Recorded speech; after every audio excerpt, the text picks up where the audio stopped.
Well, I'm going to hit forward so that we can get the party started here. Welcome to another weekly briefing. I am Joel.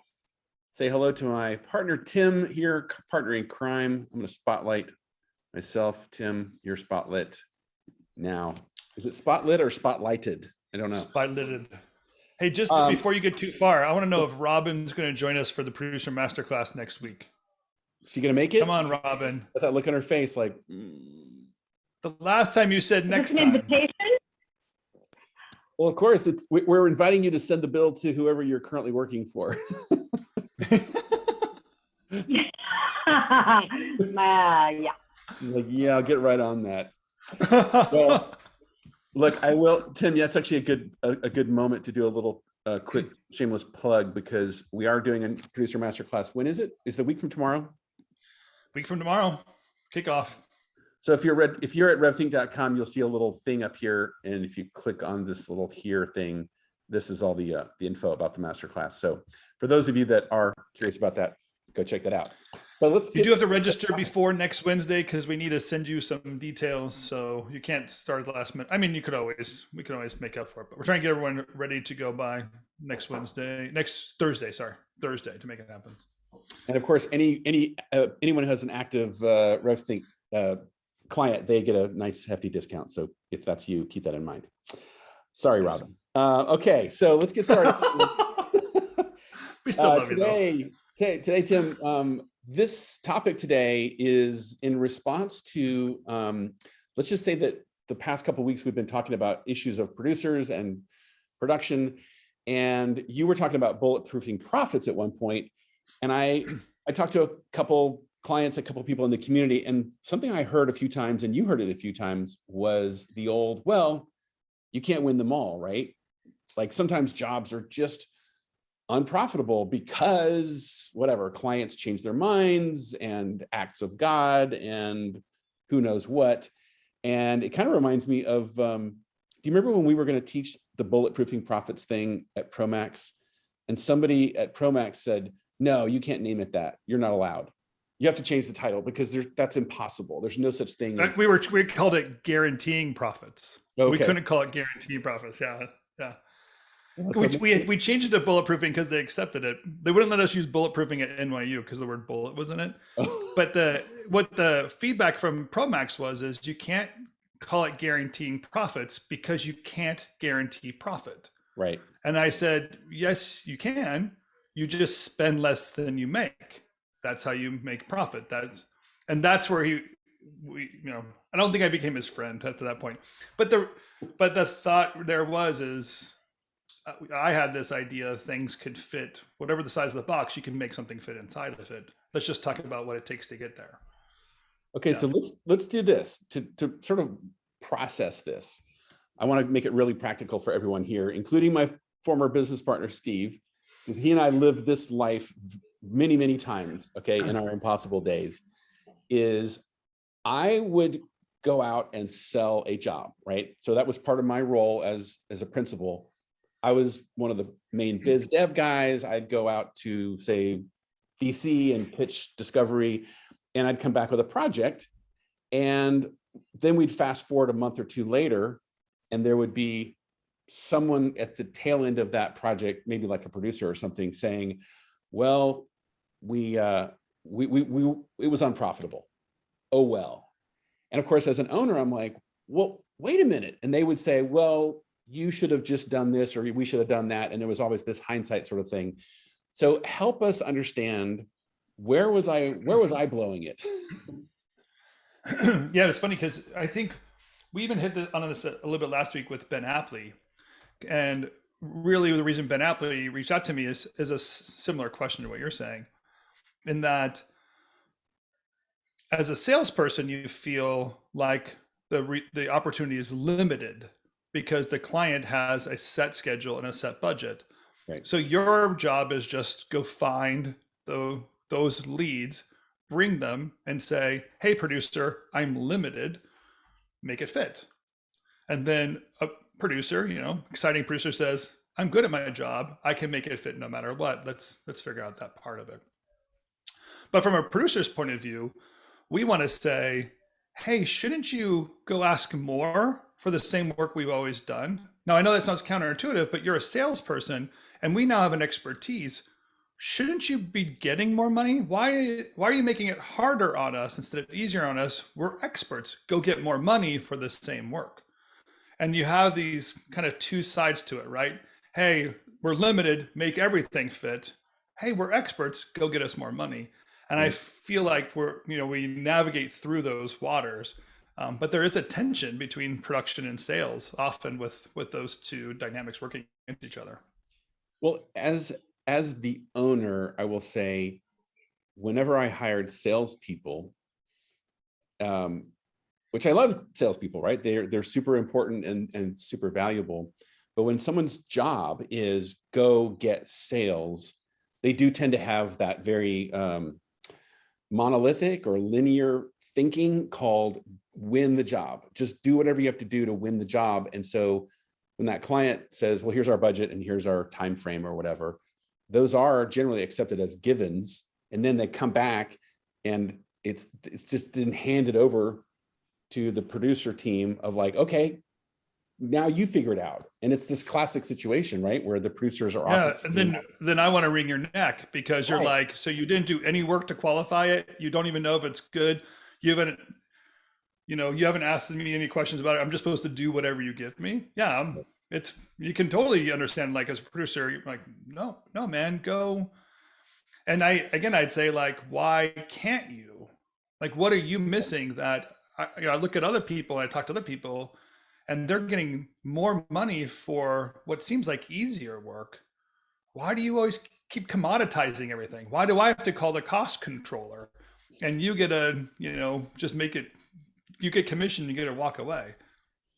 So there's obviously an opportunity where, like you said, a more sophisticated sales mind can get that data from a producer that says, hey, if this is their budget, this is what we can do.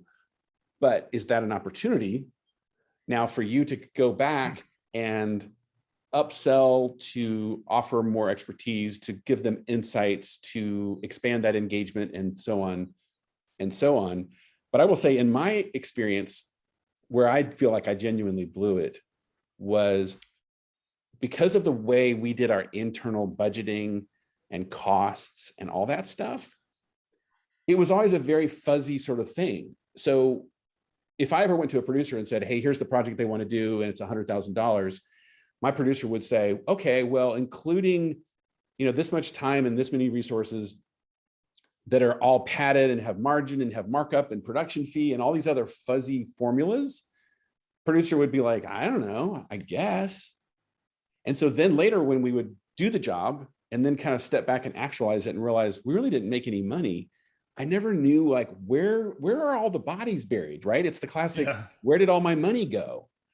And that's why I think if I could do it over again, I wish to goodness I had met you years before that, because I would have learned, oh, let's actually deal with reality and empower producers to actually have visibility, right? Have the insights they need to make those decisions and own whether or not jobs are profitable, and then use that to inform the guy like me out on the front lines that's selling. Yeah, we often have to say the words like systems and routines. And the reason why we always go back to that as a starting place is because if we're honest, we're really bad at those items. Yeah. A system isn't just buying the right membership to a sales platform. That anybody can do that. It's keeping it maintained. The system needs to have real information doing its real job in order to create the visibility that comes out of it that's possible. And then on the routine side, we can have meetings all we want, but we don't ask for the insights. We don't exchange the insights in that meeting. So, a more sophisticated way of thinking about systems and routine is, well, you still have a system, but the result of that system is to generate an insight. And then the work of that insight is the work of the system is to create visibility. So right. You can read it. A good system, it has a report you understand when you read it. It's very visible. And then the work of that visibility, those reports, is to generate insights. And it's in the insights, that exchange is what we're really looking for. If we only talk about basic systems and basic routines, the tension we're talking about happens way too often because we didn't know there's supposed to be an exchange between us. As a business owner, what do we actually want? We want the salesperson to go get more revenue for the same job. And we want the producer to not increase expenses, even though there's more revenue. If it only costs 10 grand to produce it and you got 20, great. If you get 100 and it costs 10 grand, you should still only spend $10,000, right? So that mechanism that you understand and can plug that stuff into it proactively so that you understand your anticipated results and then aim for that and hit it. That's how you guarantee profit. That's what we're really looking for. Yeah. But that tension is good because both sides are frustrated, and it kind of gives us those needs that we need to start fixing as a business owner. Where do we find that practice? Well, this is where we often somewhat humorously comment that if your team is in conflict, that's actually often a good thing because it shows they're innovating, right? If it's just producer gets job, producer hands off job, a salesperson hands off job to producer and they go make something, and there's never that negotiation, right? Trying to figure out the insights, trying to find the decision points that produce the most optimal outcome for the client, for the business, right? Then if there's no conflict there, then are we really innovating, or are we just sort of going through the motions? Yeah, I always have this thought of Iranian rug hagglers that are just exchanging and moving and trying to make things fit. And you're in a marketplace and it's always so busy and crazy. And there's something that's really appealing about that because everyone's saying, I want more. I would love to try to achieve more. Let's not settle. Let's challenge ourselves. Let's move forward. And those challenges that we give each other it's a great thing, especially when you're mixing the sales opportunities that are coming up and the opportunity to ask for more. Let's leverage us into a more complicated situation. That's what as a producer, right? That's what you really want me to do is, hey, I want to create things that are more complicated and you're more sophisticated producer. Let's work together and go find really, really huge and awesome opportunities instead of doing the same work all the time. That's where the burnout is we're actually still just making a lower third. Right. No wonder we can't get any more money. We're doing the same work. We don't have that tension to help us grow and create something new. Well, I'm thinking of an actual real world example of an owner who I'm thinking of that is on the East Coast and had been running his studio for years and was always at a pretty small number, right? It's like a 2-person shop doing $200,000 or $300,000 a year, which is not great even for 2 people. And I remember when we put a process or a system in place like you're talking about, right? Called, okay, let's not only budget jobs, but let's operate off of splits, meaning how much money are we keeping for the company versus how much money is going to production. And let's make it really simple and really clear. And we put that system in place. The jobs that we're doing, they flow to a roll-up, which is just a report of all the active jobs. And some magical, weird things started happening. Like we started winning more jobs. We started closing more deals. Clients were kind of happier. The work was getting better. And then, of course, we were busy enough to say, well, we're going to have to hire a full-time producer. And now she's going to own that system and that routine. And it was like, if you looked at the company, it was doing this. And then all of a sudden when that system and routine was put in place, it just started doing this. And it's still doing that. And for the past 3 years, it's just been doing that. And we look back and say, what happened back there? Because it didn't seem all that magical. We just started dealing with real costs and, direct versus indirect. But now, of course, the owner, he told me, well, when a client starts talking about me about an opportunity, I immediately go to my producer and we say, it feels like it's going to be about this much. And we know exactly what that cost is. And I go back to this client and I say, if the total budget is this, then great, this is going to be a huge win. And it's so clear because he can say, no, I can't take that job. I know we can't do that. Or yes, we can. Or, but let me also tell you what's included with all that and what I'm going to do and why it's going to be great and give me more money, et cetera. But I don't know. I'm just curious, when I tell you that story, what's your take on why is that? Yeah. What's the magic secret sauce happening there? It's I honestly, right before I jumped on this call, I was doing a Q4 review with somebody, and that graph you're pointing out was the exact graph that they've experienced, looking back at 2 years, 19 and 20 and 20, and then 2021, and before we worked with them and then working with them, and that angle that just takes off, and it just happens, right? Their company's worth twice as much now than it was before we started working with them. Awesome moment. And we had a very similar conversation to what is really happening. And what my belief is that we've stopped lying to ourselves. We stopped compromising who we are. When it's visible, it's out in front of you, and you have expectations, those expectations are clear. It's so much easier for you as a salesperson to therefore hit the goal. I have an expectation. It's not ambiguous. It's not do the best you can. Right. It's way too ambiguous. Don't do the best you can. Just go give me 4 million. That's all I need. Right. And then vice versa. Like, hey, you don't have to make all of the profit. Just don't spend more than we make. Here's the split. Don't spend beyond that. And there's this weird, like, all of the authority and all of the responsibility that gets snapped into something, and people are empowered to go make something win-win.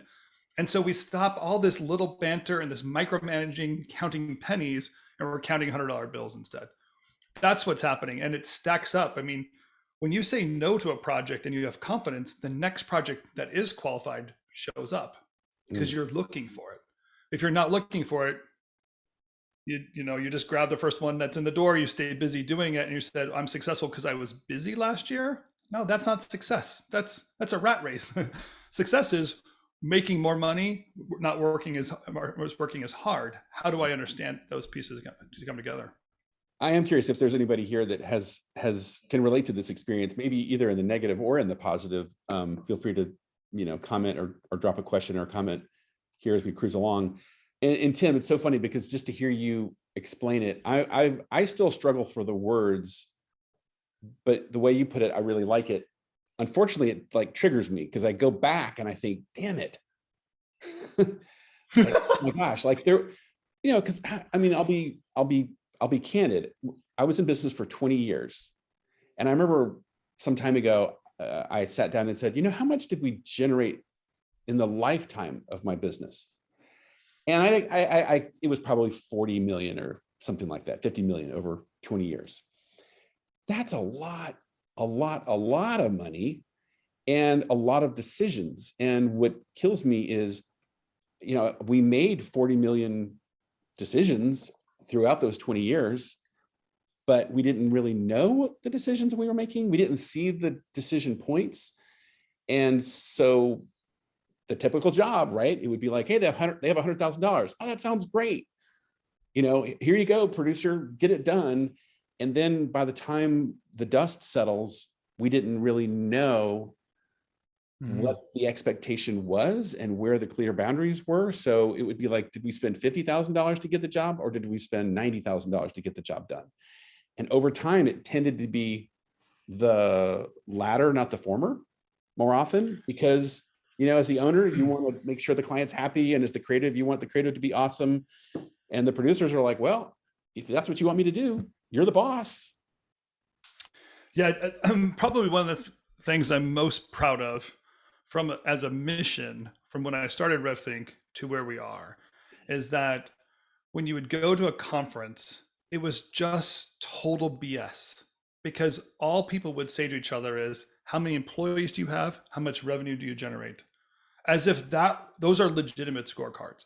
And when I figured out the financial mechanism behind a business, I realized Warren Buffett, who's the wealthiest man on the planet, has like 4 people working for him. Doesn't that sound better than Joel Pilger having 40 people at 20 million? Like, I don't know how that works. So what I want to know is, hey, what is this opportunity, and how do I always make it fit? So now what you're really talking about is profit. How do I make decisions that aren't just like to make it look like I'm big and look like I'm successful because I can afford it? And it's understandable. You're very busy, and feeling busy feels really good. And you don't have to lay people off. I mean, there's all these other emotions. I don't lay people off, or we survived another year, those kind of basic scorecards. But the thought of like, no, you're running a business that has to be viable. This is the only thing you do for a living. You should make the most of it.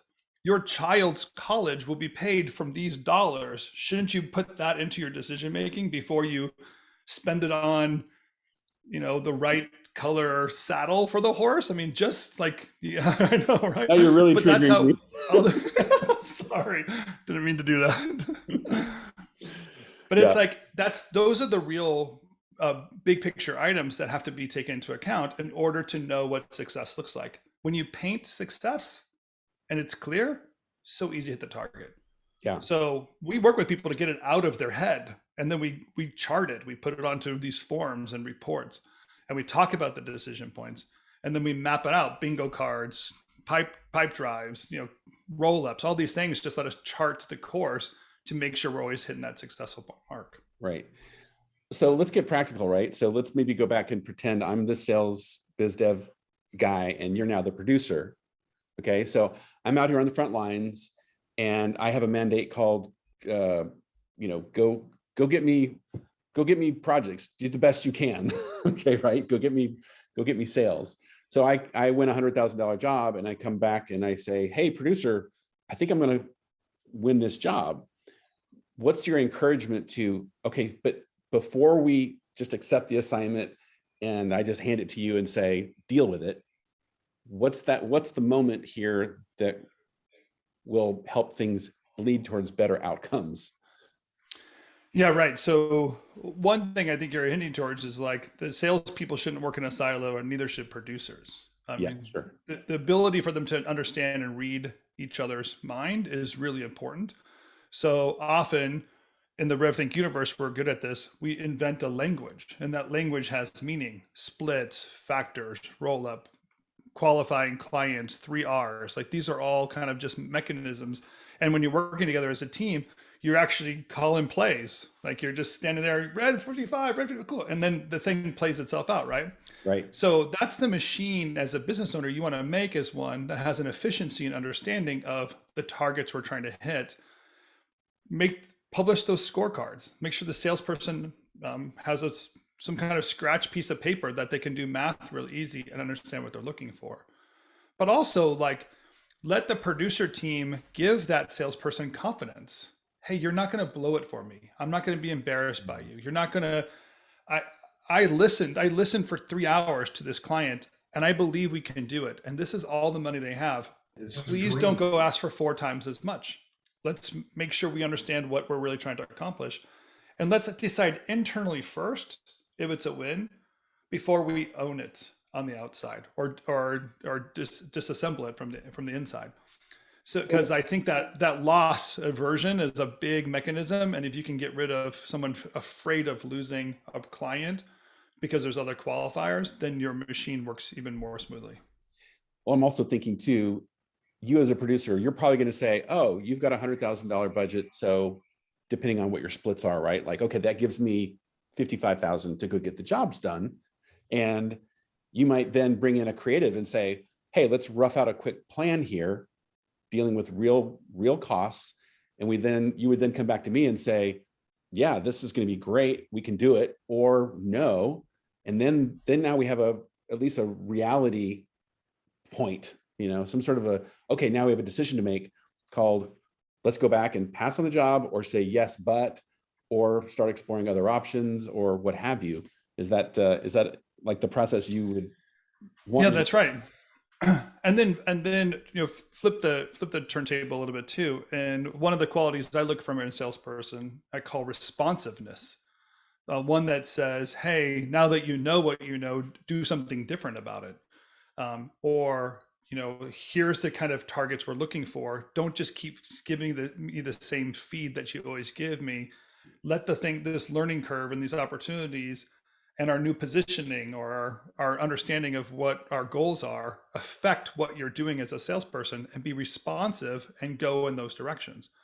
So I want that team to work together so that we are creating direction and everyone knows how that handoff works, right? We can read each other's mind, as we say, and then let that opportunity create leverage for even more opportunities and a different way of doing it.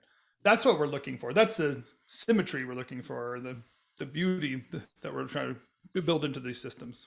Well, I was just thinking, I love the idea of, as the owner, that salesperson is now hopefully grabbing that job, and maybe they've expanded the engagement because of the positioning and because of the expertise, whatever that proposition was.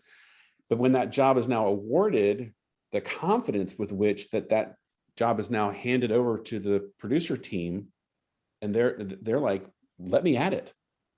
Like we know, like we're going to take our splits and we're going to go crush this. And it's a very, like, as an owner, I'm thinking, man, if my salesperson can own that department, own sales, and then producing team can own production, and the whole thing works, clients are happy and the job gets done. And I know I've got profit baked in, like we said, bulletproof, guaranteed, whatever. I'm like, sweet, this is what I've always been aiming for. Yeah, now you know that 3-point agenda we have in the production meeting, why it makes sense, right? Mm-hmm. How are we doing on the project financially? How are we doing on the project creatively for our own purpose? And then how are we doing on the project with our relationship with the client? That 3-point system takes all of that entire explanation you have into account and says, let's talk about it. Let's understand it. And let's make sure the reason we got into this job is what we're going to hit as we exit this job. Yeah. Yeah, it's cool. It's clients, cash, and creative, right? Like you've basically defined that even before day one on the job. And then you're just following it through every week in that roll-up meeting. Yeah. And as things change, you recenter to your why you're doing it, what you're about, how it's going to work. Make the appropriate changes so you're going to be successful. Partner with your client to make it work. Go back out there and do it. That's the exciting. That's why we go to work every day. This is the stuff we want to do. If there was no tension, it wouldn't be fun, to be honest. Like, I want to feel important. I want to feel useful. Like, let's create some problems that we want to fix, and then let's go fix those problems. That's the way we want to, like, live this career out. Well, what's the old Drucker saying? All profits derive from risk, right? Like the thrill of it is, not just profit financially, but profit in satisfaction and all these other things that we're looking for in running a business. It comes from all this risk. Like, wow, the stakes are high. How are we going to pull this off? And when we pull it off, that's pretty fun. Yeah. And I can remember all those crazy stories of the really impossible jobs that you did in, 3 days or 5 days, and someone throwing chairs at you. Not that Tom Cruise ever did that, but like, it's like people like getting mad and then you overcome it, and they're your best friend and you're going to the party. Like, those are what you remember. The lower third for the ones that didn't create tension, it's good to have them, but it's not the ones you remember. The one I remember, and Steve will remember this too, is when Discovery calls and says, hey, we want to do an integration with Despicable Me. And we were like, wouldn't it be fun if we could put the Minions on the Deadliest Catch boat? And they were like, yeah, the captain's boat is in harbor, but if you're going to do the shoot, it's a week from today. And we were like, well, I guess we're not called Impossible for nothing. Here we go. That's a great day, man. I can tell you, we would be called into these private screening rooms. And one of my favorite moments, we're just going to brag because we have a minute to go, right? One of my favorite moments is when we got pulled into a screening room, didn't know what the film was, but the studio asked us to show up there. We watched the film and they said, well, what do you think? We're like, yeah, it's great. What are you asking? Like, well, we need a title sequence. Okay, sure. In 3 days. And we're like, we just saw it.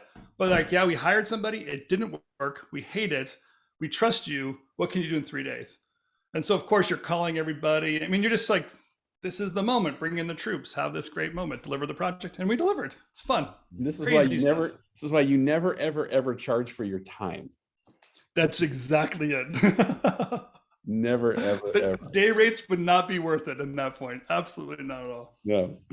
All right. Well, we should wrap it up here. I appreciate everyone being here. I hope you enjoyed the conversation. It was kind of like everyone was just sort of sitting back and tracking with us, like, where are they going with this? So hopefully, since everyone stuck around, you enjoyed the conversation. But thanks for diving into this, Tim. Yeah, sure. Let's a couple reminders. Producer Masterclass, please register by next Thursday. It would be very helpful to have the list. We want to assign small groups and that kind of things as we do this in preparation. That's right on our website, RevThink.com. But also just join us in RevCommunity. There's a lot of great conversations taking place. And we have Emmett working with us in the NFT space. So if you have a part of that conversation, want to be part of that conversation, we're kind of starting a small group in there. It's not for everybody right now, but if you're interested in that, feel free to reach out to Emmett. He'd love to include you and see where we're going with this. And by the way, today in Jumpstart, I have to say there were like 10 people who are really nailing the positioning thing, to your earlier point, Tim. And I can't wait, like in the next month when this all gets unleashed into the world and people are going to be like, man, those people really nailed it. That is so fascinating. I figured out your scam now, Joel. So basically you launch 10 more successful people into the environment. So the people that have their positioning for 4 years ago need a refresh, and then they have to come back to you to update their, I got it. I hadn't thought of that, but that's a pretty good start. I should think about that. Entrepreneur mind. All right, we exist so you can thrive in business, life, and career. We love you guys. Thanks for being part of today's Thanks for being here. Event. And we'll see you next week. Okay, bye, Tim. Bye.